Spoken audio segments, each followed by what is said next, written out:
जसुबेन ने हमारी मम्मियों को किचन से निकालकर हमारे सर पे बिठा दिया है। अब दिन रात पढ़ाई करवाएगी। ये बहुत बड़ी प्रॉब्लम हो गई है हमारे लिए आशीष भैया। समस्या तो वाकई गंभीर है। हालांकि मुझे इससे ज्यादा फर्क नहीं पड़ेगा, क्योंकि वैसे भी मैं तो प्रतिभावान और तेज दिमाग वाला हूँ, और ये बात तो जसुबेन भी जानती है। इसीलिए तो उन्होंने मेरी मम्मी को मेरे सर पे नहीं बिठाया, मुझसे जबरदस्ती पढ़ाई नहीं करवाई, और उन्होंने मेरी मम्मी को किचन में भेज दिया। लेकिन जब हमारी मम्मियाँ हमसे हमेशा पढ़ाई करवाती रहेंगी तो आप अकेले कैसे खेलेंगे?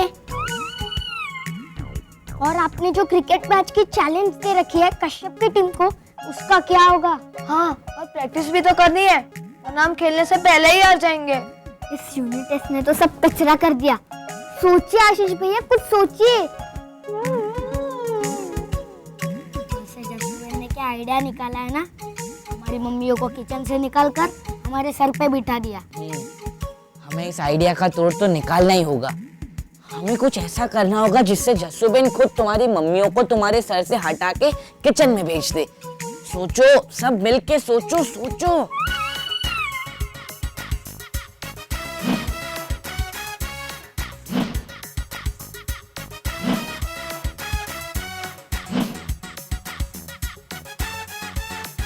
अब यहाँ भी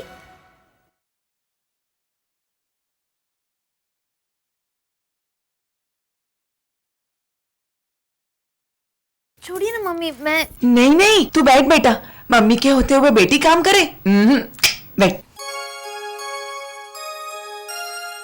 मम्मी, कल मैंने अपने बॉस को खाने पे बुलाया है। हमारे जो रीजनल मैनेजर है ना, उन्हें। वो यहाँ पे 2 ब्रांच और खोलने वाले हैं।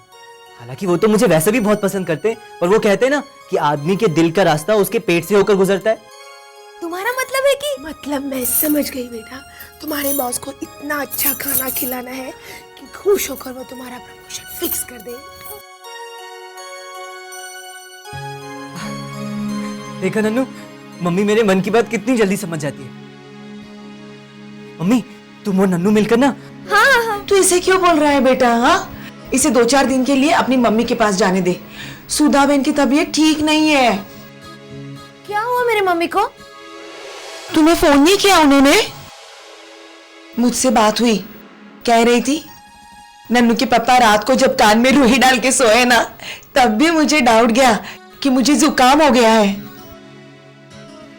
मुझे वैसे लगता है बेटा उन्हें बहुत जोरों की खांसी हुई है, लेकिन उन्होंने संभली रखी ताकि हम लोग परेशान ना हो सके तो 2-3 दिन जाके रह के आना वहां पे।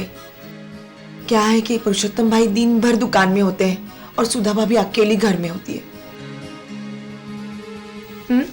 तू यहाँ की चिंता मत कर, तुम्हारी मम्मी है ना यहाँ संभालने के लिए।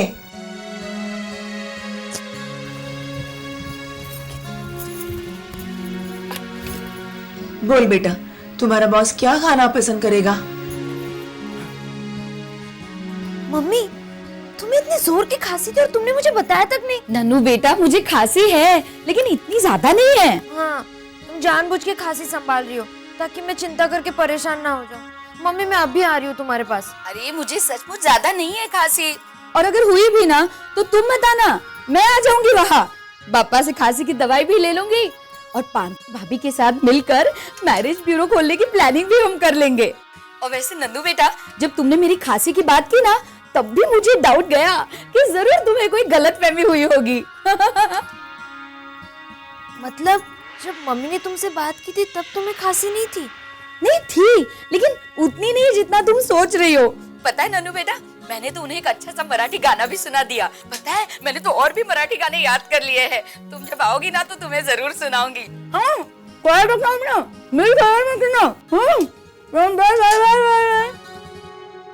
ठीक है पीनू बेबी, तो ये मेनू फिक्स हो गया। देखना तुम्हारा बॉस खाता रहेगा और खाते खाते प्रमोशन पक्का कर देगा।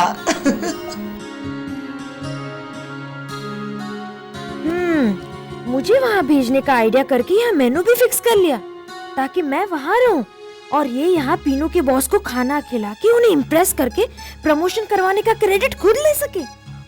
मम्मी, कुछ तो करना पड़ेगा आपका।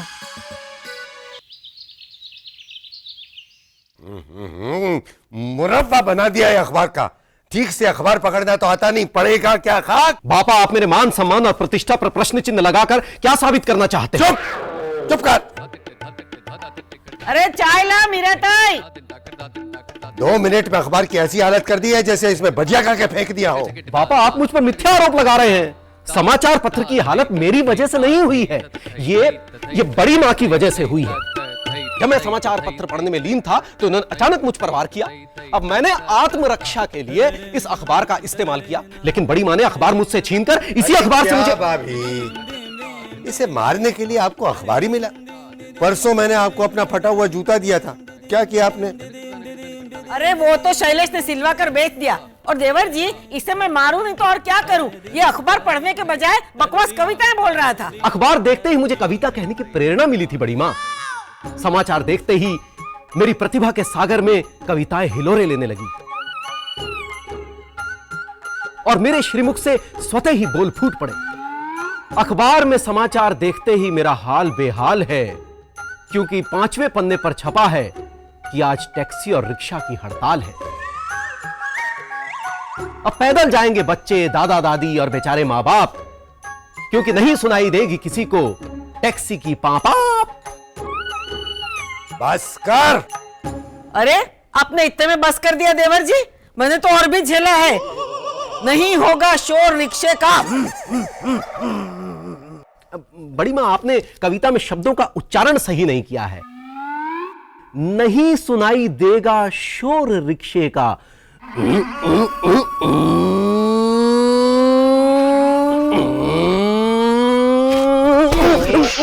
अरे चाय। इसके मुंह में डाल दे। ये अन्नपूर्णा, चाय के साथ चम्मच तो दे। बड़ी सासू माँ, मैंने चाय में शक्कर ठीक से मिलाई है। अरे चीनी मिलाने के लिए नहीं बेटा, ये चाय में से जो अनमोल रत्न निकलेंगे ना समुद्र मंथन की तरह, वो सब निकालने के लिए। कभी रबर, कभी बटन। एक दिन तो पासपोर्ट साइज की फोटो निकली थी।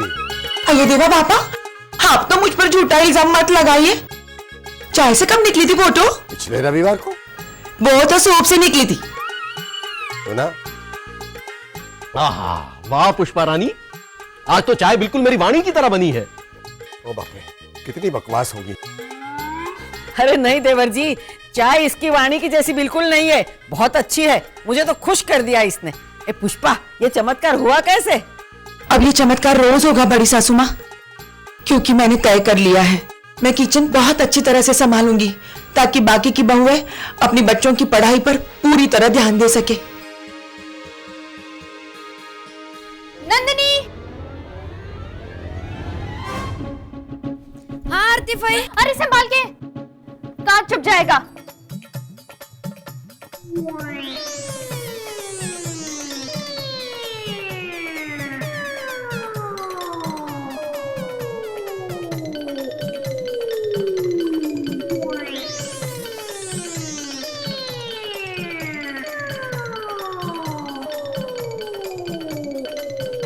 ये सब क्या है?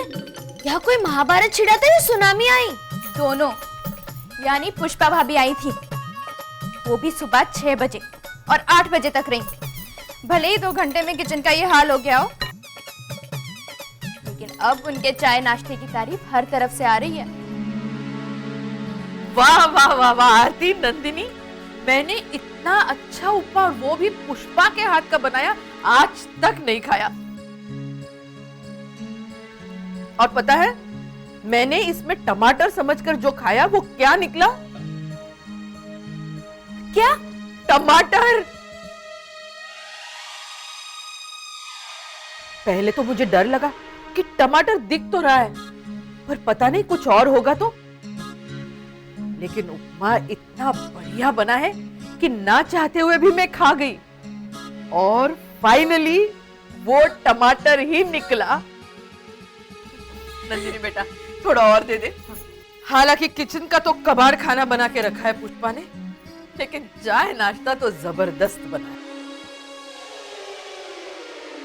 बाप रे, मम्मी ने कितना सारा काम किया ना, थक गई होंगी वो। मैं फटाफट पीनू के लिए लंच बना देती हूँ। अरे वो तो उन्होंने सबसे पहले बनाया। सबसे पहले पिनाकिन के लिए दाल, रोटी, सब्जी, सलाद बनाकर डब्बे में डाला और फिर सबके लिए चाय नाश्ता बनाया। हाँ तो फिर मैं देकर आती हूँ, कहाँ रखा है? अभी अभी लेकर गई हैं वो।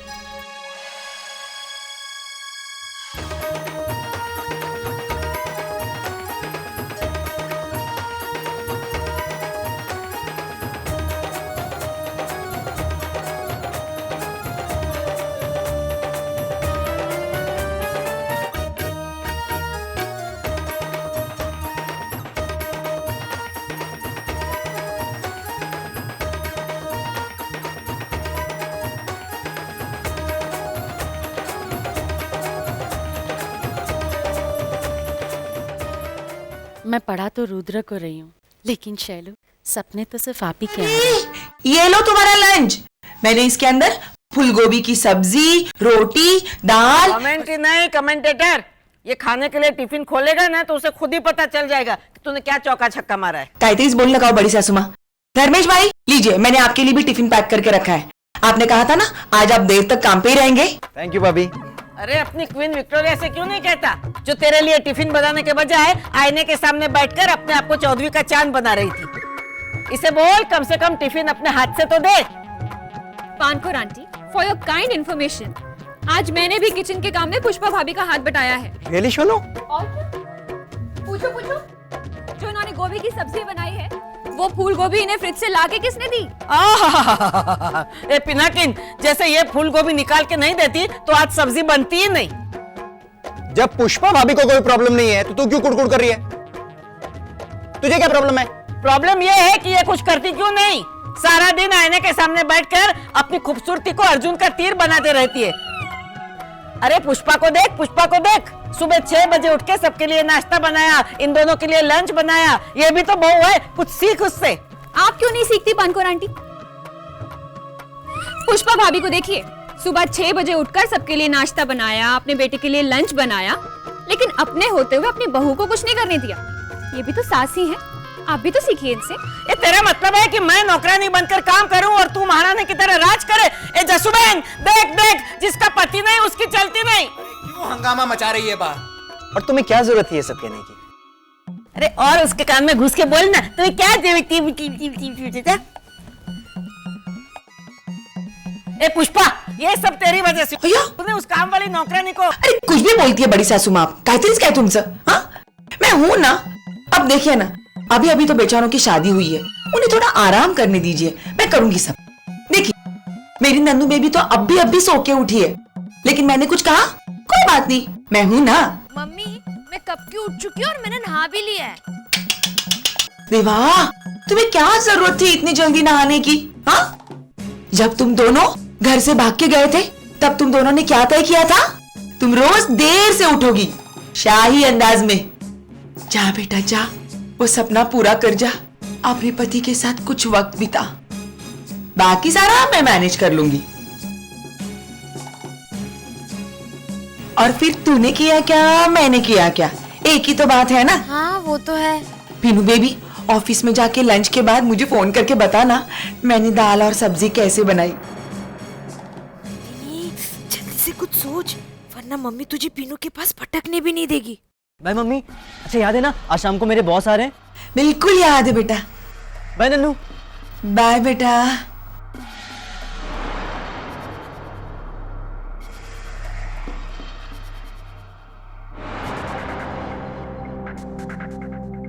रैम्बो, मेरे लिए गोल्ड इयररिंग्स लेके आना, ओके? 2 कान भी लेके आना। चलो ननू बेबी, हम लोग शाम के खाने की तैयारी करते हैं। ऐसा खाना बनाएंगे कि वो खाकर पीनू बेबी का बॉस उसे ये प्रमोशन दे देगा। हाँ? जिग्नान! क्या है? बच्चा पढ़ाई कर। जिग्नान, मेरी लाजू की मालिश का टाइम हो गया, तो आप जरा अपनी बॉडी ऑयल दीजिए ना। साइकिल को मालिश करोगे? करना पड़ेगा ना, वो सर्कस में भर्ती हो रही है ना। और मेरी मुन्नी मुस्कान के। ओह माय गॉड, तुमने सर्कस वाली मुन्नी मुस्कान से अभी तक पीछा नहीं छुड़ाया। प्लीज जिग्ना, अभी किसी से मुन्नी मुस्कान के बारे में जिक्र मत करना प्लीज। मैं और मुन्नी मिलकर एक सर्कस कंपनी खोलने वाले हैं खुद की। उसमें लाजो के ऊपर मुन्नी और मुन्नी के कंधे पे मैं। हम करतब दिखाएंगे। मैंने तो बैलेंस करने की प्रैक्टिस भी कर ली है, ये देखो। बस तू गिर जाएगा।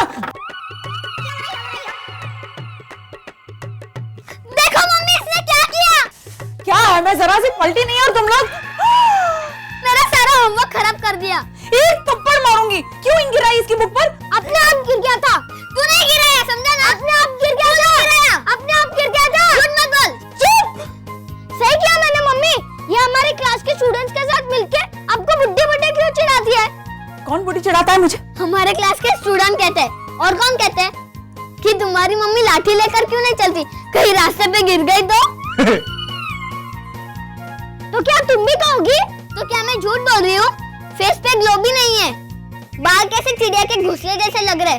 सोनाली मम्मी के बाल देखे कितने चमचमाते हैं। जस्सू बहन के बाल देखे, अरे वो तो नानी बन गई, फिर भी उनका बालों का कितना ख्याल रखती है। पापा आएंगे तो जिगना मैं ये लाजो के लिए बॉडी अभी मुझे डिस्टर्ब मत कर।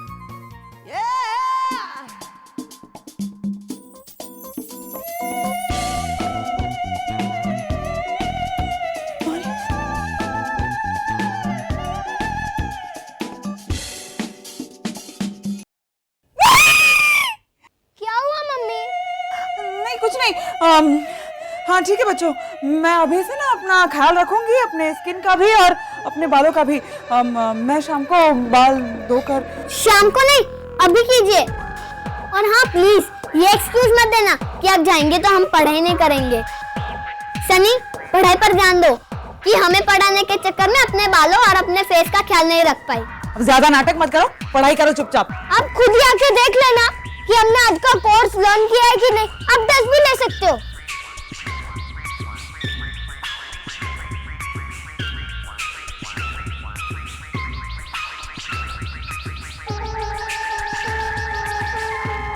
पंकज,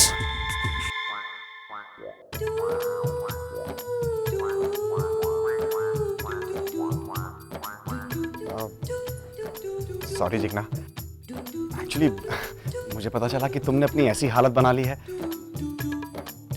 I mean, जिगना से जिग्गू बहन बन गई हो।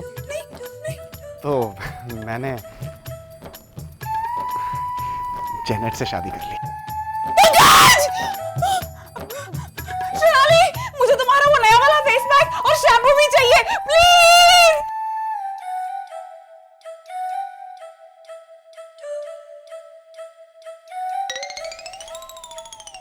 दीपली, ये क्या हो गया तुम्हारे चेहरे को?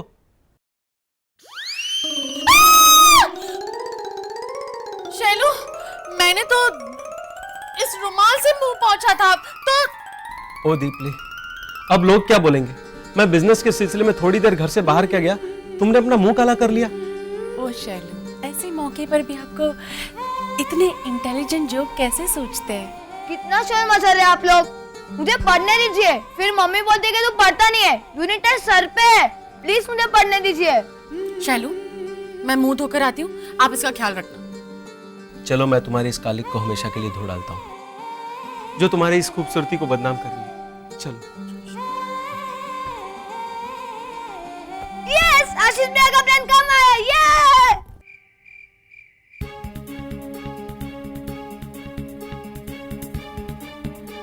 मिल गया आइडिया। क्या? एक ऐसा आइडिया मिला है जिससे सांप भी मर जाएगा और लाठी भी नहीं टूटेगी। लेकिन सांप को मार के हमको क्या फायदा होगा? अरे ये मुहावरे की बात कर रहे हैं। बोलिए आशीष भैया, बोलिए। हाँ, एक ऐसा आइडिया मिला है जिससे हम यूनिट टेस्ट के जंजाल से निकल के क्रिकेट की सिर्फ प्रैक्टिस ही नहीं करेंगे, बल्कि क्रिकेट मैच जीत के भी आएंगे। जस्सूबेन ने तुम्हारी मम्मियों को किचन से निकाल के हमारे सर पे बैठाया था ना, अब देखना वही जस्सूबेन तुम्हारी मम्मियों को किचन में वापस कैसे भेजती है।